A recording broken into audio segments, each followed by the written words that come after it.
اچھا، اب یہ ہے جاندار اجسام میں تبدیلیاں، یہ چیپٹر نمبر 6 ہے۔ اچھا، اس میں ہم تورولی ریڈنگ بھی کر لیتے ہیں۔ جاندار ایک دوسرے سے مختلف ہوتے ہیں، لیکن چند بنیادی خصوصیات تمام جانداروں میں ایک جیسی ہوتی ہیں، مثلاً سانس لینا، افزائش نسل وغیرہ۔ تمام جاندار اپنے جیسے جاندار پیدا کرنے کی صلاحیت رکھتے ہیں۔ اب جاندار سے یہاں پہ مراد ہے لیونگ تھنگس۔ لیونگ تھنگس جو ہیں ان کی جب ہم اسٹارٹ میں پڑھتے تھے 1 میں 2 میں ہم نے پڑھا کہ لیونگ تھنگس کی بہت سی کریکٹرسٹکس ہوتے ہیں، کوالٹیز ہوتی ہیں، موو کر سکتے ہیں ایک جگہ سے دوسری جگہ، فوڈ کی ضرورت ہوتی ہے، ایئر کی ضرورت ہوتی ہے۔ وہیں پہ ہم نے یہ بھی پڑھا تھا کہ ان کو ریپروڈکشن کی بھی کوالٹی ہوتی ہے ان کے اندر۔ اب جب ریپروڈکشن کی کوالٹی ہوتی ہے تو اس کا مطلب ظاہر سی بات ہے یہ ہے کہ یہ تمام جاندار جو ہیں وہ اپنے جیسے جاندار پیدا کر سکتے ہیں، یعنی کہ ان کے اپنے بھی بیبیز ہوتے ہیں، جیسے انسان کے اپنے بیبیز ہوتے ہیں، جیسے کیٹس کے بیبیز ہوتے ہیں، جیسے لائن ہوتے ہیں، لائن کبز ہوتے ہیں۔ اس طرح سے ہر جو لیونگ تھنگ اللہ تعالیٰ نے دنیا میں بنائی ہے وہ سب لیونگ تھنگس جو ہیں وہ ریپروڈیوس کرنے کی کوالٹی رکھتے ہیں۔ کچھ جانوروں کے بچے پیدائش کے وقت بالکل ان کے پیرنٹس جیسے ہوتے ہیں۔ اب یہ دیکھیں، اس کی ایگزامپلز ہیں ہمارے پاس، لائن ہے، گوٹ ہے، ڈاگ ہے، کیٹ ہے۔ یہ سب وہ اینیملز ہیں جن کے بچے جو اپنے بچے ان کے بالکل ان کے جیسے ہوتے ہیں جب وہ پیدا ہوتے ہیں، مگر کچھ ایسے بھی ہیں جو ان کے پیرنٹس سے شکل نہیں ملتی ہے، جیسے مینڈک ہے، تتلی ہے۔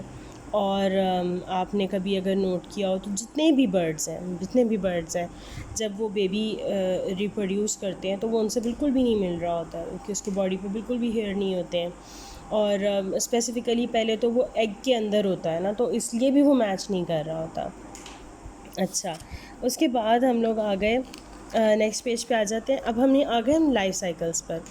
کسی بھی لیونگ تھنگ کا اپنے جیسا ایک اور لیونگ تھنگ پیدا کرنے تک کا ٹائم، اس کی اپنی پیدائش سے لے کے تب تک کا ٹائم جب تک وہ اپنے جیسا ایک اور پیدا نہ کر لے، وہ سارا جو ٹائم ٹرن اوور ہوتا ہے اس کو ہم دور حیات کہتے ہیں، لائف سائیکل کہتے ہیں۔ یعنی کہ ایک پودا جو ہے ایک سیڈ سے نکلتا ہے اور وہ سیڈ دوبارہ اتنا بڑا پودا بن جائے کہ اس سے نئے سیڈز جنریٹ ہونا شروع ہو جائیں۔ تو یہ جو لائف سپین ہے، یہ جو ٹائم سپین ہے، اس کو ہم دور حیات کہتے ہیں۔ کوئی بلی ہے، کوئی بیبی کیٹ ہے اور کٹن ہے ہمارے پاس، اور وہ اتنا بڑا ہو جائے کہ اس کے اپنے بیبیز ہو جائیں، تو ہم اس کو کیا کہیں گے؟ ہم اس کو اس کا لائف سپین کہیں گے، اس سارے ٹائم پیریڈ کو۔ فرسٹ یہاں پہ جو دور حیات انہوں نے ڈسکس کیا ہے وہ ہے پودوں کا۔ اب پودوں میں کیا ہوتا ہے؟ سب سے پہلے ہمارے پاس بیج ہوتا ہے۔ بیج کو جب ہم لوگ جو سیڈلنگ ہوتا ہے، سیڈز ہوتا ہے، اس کو جب ہم سو کرتے ہیں، زمین میں بوتے ہیں، یہاں پہ ورڈ یوز کیا ہے بیج کو زمین میں بویا جاتا ہے۔ بویا ہے بیسیکلی سو کرنا۔ سو کرتے ہیں تو اس سے وہ ایک چھوٹا سا سیڈلنگ بنتا ہے، وہ اسپراؤٹ کرتا ہے۔ اسپراؤٹ کرنے کے بعد وہاں سے ایک اور بیج سے جو ہے وہ پودا نکلنا شروع ہوتا ہے، اور وہ پھر اس کی روٹ دیکھیں، یہاں پہ بھی اس کی روٹس بھی جنریٹ ہو رہی ہیں، اور چھوٹی چھوٹی سی اس میں سے اوپر سے پتے بھی اسپراؤٹ کر رہے ہیں۔ بیج سے پودا نکلتا ہے۔ تیسرا مرحلہ ہے کہ وقت کے ساتھ پودا نشو و نما پا کر بڑا پودا بن جاتا ہے، چھوٹا پودا بنا اور اس کے بعد یہ ایک بڑے پودے کی طرف چینج ہو گیا، اور یہ اس کے اوپر وہ فروٹ لگا جس کے اندر سے اگین یہی والا بیج نکلے گا۔ یہ دیکھیں، چوتھا مرحلہ، پودے پر پھول لگتے ہیں اور پھول میں بیج بنتے ہیں، مثلاً لوبیے کا پودا۔ اب آپ لوبیے کا لگائیں گے تو اس سے لوبیے کا بیج نکلے گا، آپ گلاب کا پودا لگائیں گے تو اس سے گلاب کا بیج نکلے گا۔ یہ ایک جنرلی یوں ہی چلتا ہے، یہ یوں ہی سے لائف سائیکل جنریٹ ہوتے ہیں۔ اچھا، سورج مکھی کے دور حیات کے مراحل کا چکر لائف سائیکل بنائیں۔ اگر آپ کو کوئی دیتا ہے تو آپ کیا کریں گے؟ آپ نے اس کا بیج لگایا، اس ہلکا ہلکا اسپراؤٹ کرنا شروع کیا، اسے تھوڑا تھوڑا پانی دیا، اس میں سے سیڈلنگ نکلا اور وہ ایک پھر چھوٹے سے پودے کی فارم میں آ گیا۔ سیم ایز پرندوں کا بھی لائف سائیکل ہوتا ہے۔ مرغی ہے، وہ ایک انڈا دیتی ہے، انڈے سے چوزا بنتا ہے۔ چوزا کتنے ڈیز میں بنتا ہے؟ چوزا میرا خیال 3 ویکس کے اندر جو ہے وہ اس میں چینج ہوتا ہے، اور پھر 3 منتھس کے اندر وہ ایک ایڈلٹ مرغی کے اندر کنورٹ ہو جاتا ہے۔ یہ ہم نے بہت دفعہ پہلے بھی پڑھا ہوا ہے۔ اس کے بعد آ گیا ہمارے پاس حشرات کا۔ حشرات کیا ہوتے ہیں؟ انسیکٹس ہوتے ہیں۔